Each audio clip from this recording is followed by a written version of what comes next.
tell you guys what, it is a lot more difficult to wake up early to go fishing when your alarm goes off and you look over in the bassinet next to you and your 2-month-old is sound asleep. There's a big portion of you that keeps saying I should take full advantage of this and sleep in, but we didn't. We got up early, and we are up here on the north end of Lake Okeechobee. We are at the Scott Driver boat ramp. I am one of only 2 boats here. My buddy Dan just pulled up, so there'll be a few of us out here probably, but it's been a while. I don't even remember the last time I went out fun fishing, and I definitely don't remember at all the last time I fished this end of the lake. But just trying to switch it up. I've been mostly running my guide trips out of Clewiston, and it's been, you know, it's been a grind, but it's been good. I feel like it's been a grind everywhere. But just haven't really had the warm and fuzzies down south, so I said, you know what, let's trailer up to the north end this morning if I wake up. This is my like 4th attempt to come up here in the last week because I fell into what I was just talking about. I'd wake up like, oh, didn't sleep good last night, I'm gonna sleep in, and got up this morning, and here we are. There is not a stitch of wind out here. I mean, you guys can't see on the camera, it's too dark, but the basin looks like a sheet of glass, which is a good thing and a bad thing. I don't know how the bite's gonna be with no wind at all. There is not a cloud in the sky, and there's some back there on the horizon, but it is going to be hot. When I left my house this morning, it was 70 degrees. Insane. Like, we had a little cool, not a cool spell, but we had a bunch of rain, I guess. Cooled it off, so I thought maybe it'd be a little cooler out here, but it's like 80 degrees here at the ramp already, and the sun's not even thinking about coming up yet, so it's gonna be hot. I don't even know how long we're gonna make it. I might have trailered an hour to fish for 2. You know, obviously, aside from me being able to take the heat, you got to worry about the camera equipment as well. So we got every rod we own in the boat. She fired right up. So let's go see if we can't catch a bass.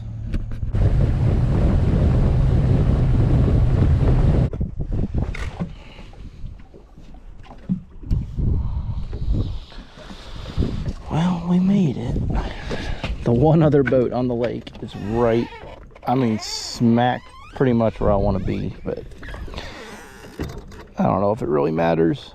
This water looks a little dirty already this morning, but we're going to start off with a shad spawn deal, or on a shad spawn deal, I should say. Give it a shot. Again, I haven't been up here in I don't know how long. I know there's been some fish being caught up here, but I don't really know what to expect or to expect anything at all. We're gonna wing it. Just got a shad patterned 1/2 ounce dirty jigs, no jack swim jig here with a white Gambler Little Easy on the back. And we're gonna see if there's anything going around. A little bit of a breeze, some fish striking already. A little bit of a breeze, so it's not too bad. Got a nice sunrise coming up. Let's see if we can catch a fish.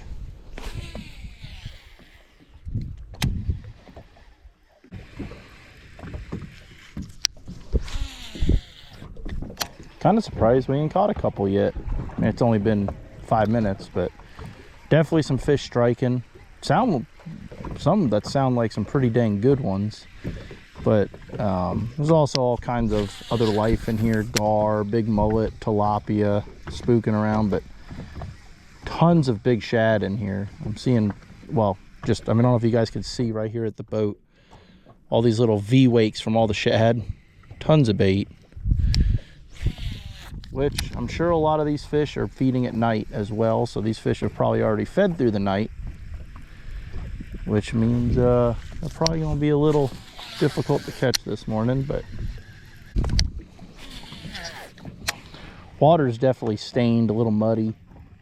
I probably should put on maybe a little bit of a crawl style trailer, maybe throw some more water, but keep throwing this for right now.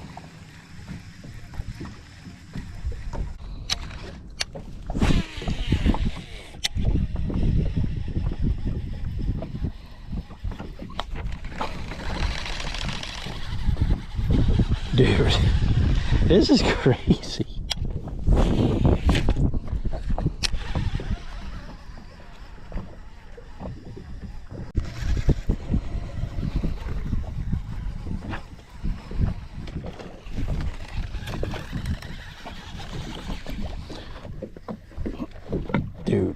I suck.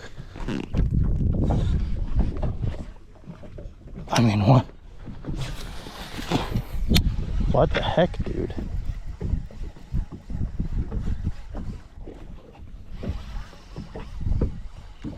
What is going on?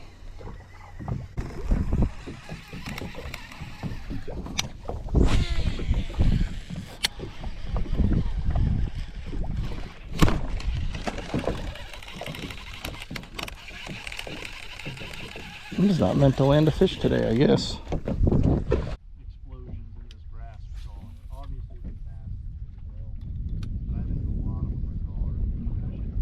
I haven't had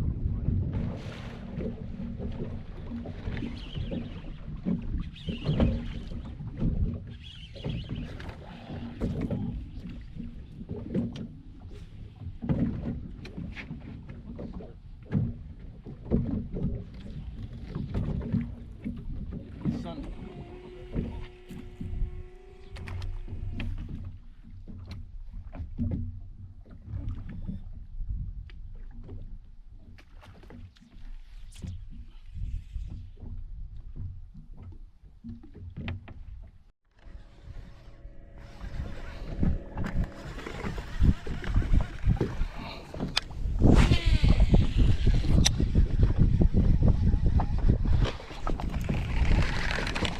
This is the craziest thing I've ever seen.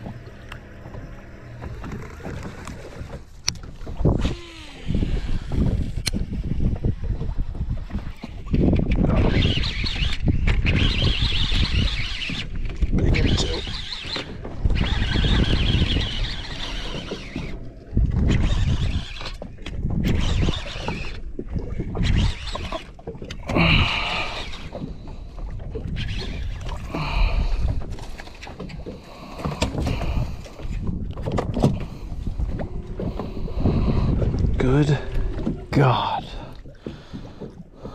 I don't think I've ever lost that many bass in my entire life. I mean, that's bite like number, I don't even know what.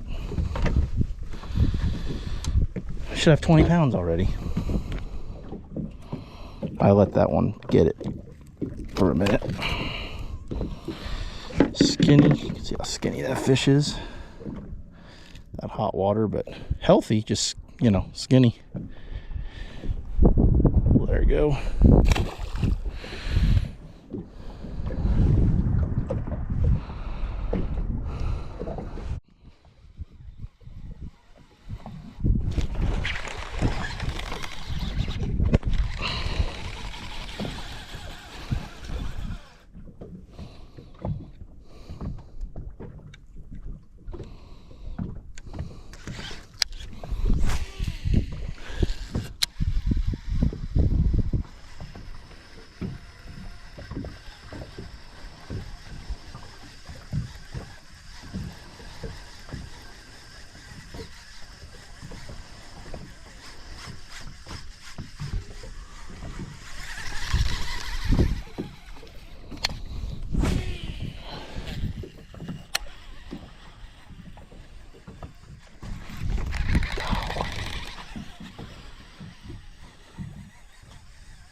That's how they're supposed to look out here. Fat.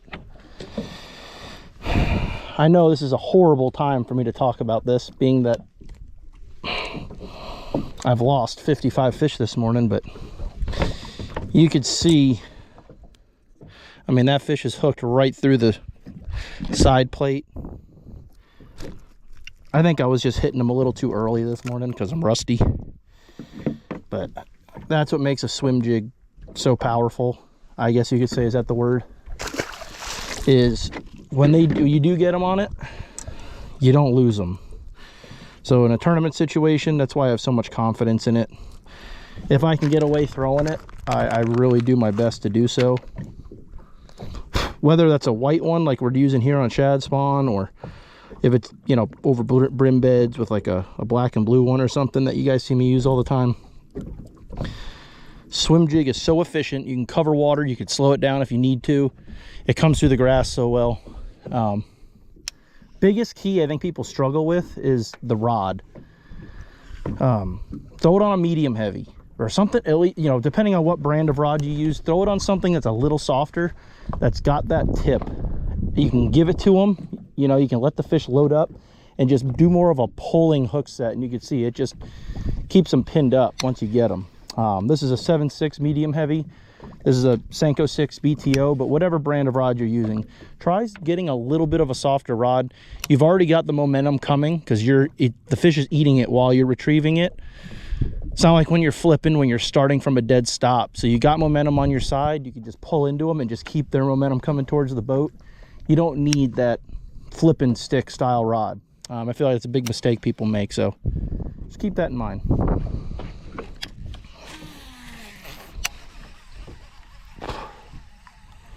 Seems like that might have been the end of the flurry right there. That's just what they do this time of year. They feed and feed like crazy for the first, whatever it is. Some days it's 20 minutes, some days it's 5 minutes, some days it's 2 hours. But then when they turn off, it is like a light switch. They just quit.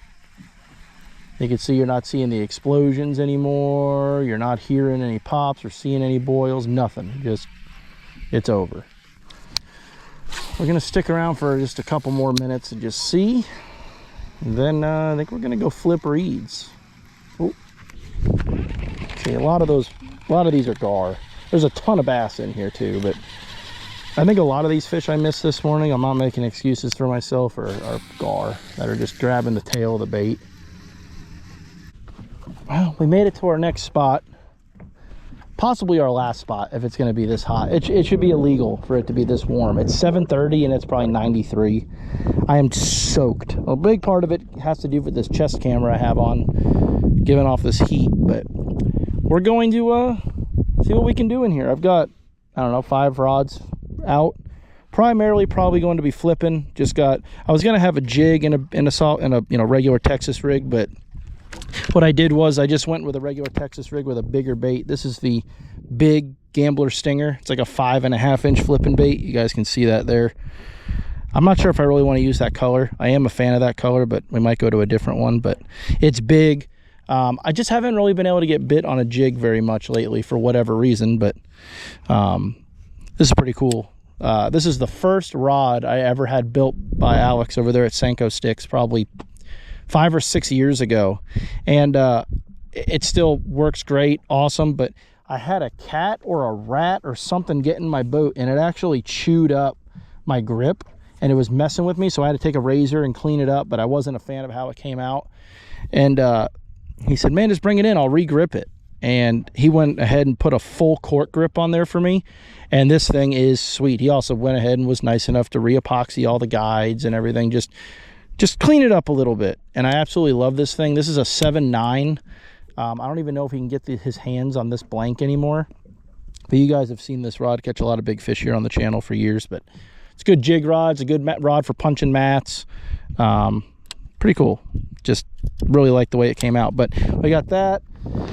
Obviously we got just a regular beaver on there. I've got a spook and a frog in case we get into some bluegill beds back here. And I also really want to try throwing this guy around. This is the 7-inch NLBN K-tail. I've been getting a lot of questions on this bait, and just haven't really thrown the big one out here. Been throwing the 5-inch, and it definitely gets bit and catches some fish. We're going to try the 7. I've got this. I'm going to be flat out honest with you guys. I have this on the worst possible rod. I have this on my like heavy action spook rod. It's a 610, but it's got a good tip. It's got plenty of backbone, but you should be throwing this on like a 7.6. I just don't have an extra rod, and I don't know how much this one's going to play. This bait's going to play in here, so I just had it rigged up to play with. We'll see what happens, but that's it. Let's put the trolling motor in the water, diagnose this, and see if we can catch a big mouth, large mouth greenback bass.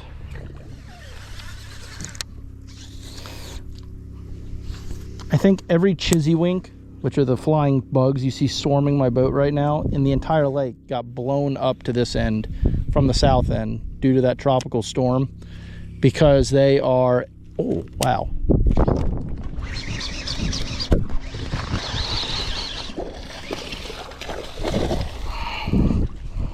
okay, I was about to say they are everywhere, but they're in here.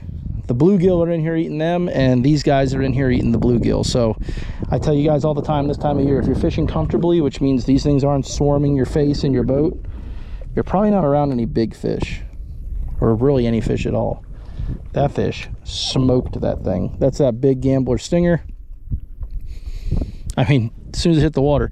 This fish, I mean, you could, I know he's not big, but just the colors on him, how he's built, I mean, he's just solid, good looking fish, white belly. That's what you want to look for right there. He was aggressive. I mean, he shook the grass and everything when it went in. So that was cool.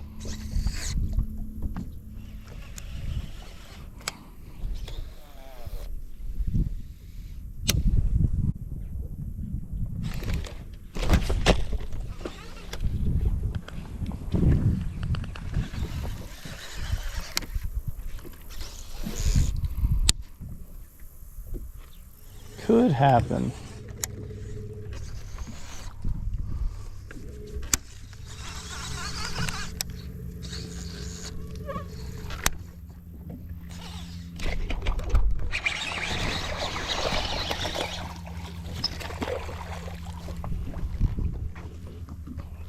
Done caught one. Not a big one. Done got one. Flipping behind another boat. Pretty fish.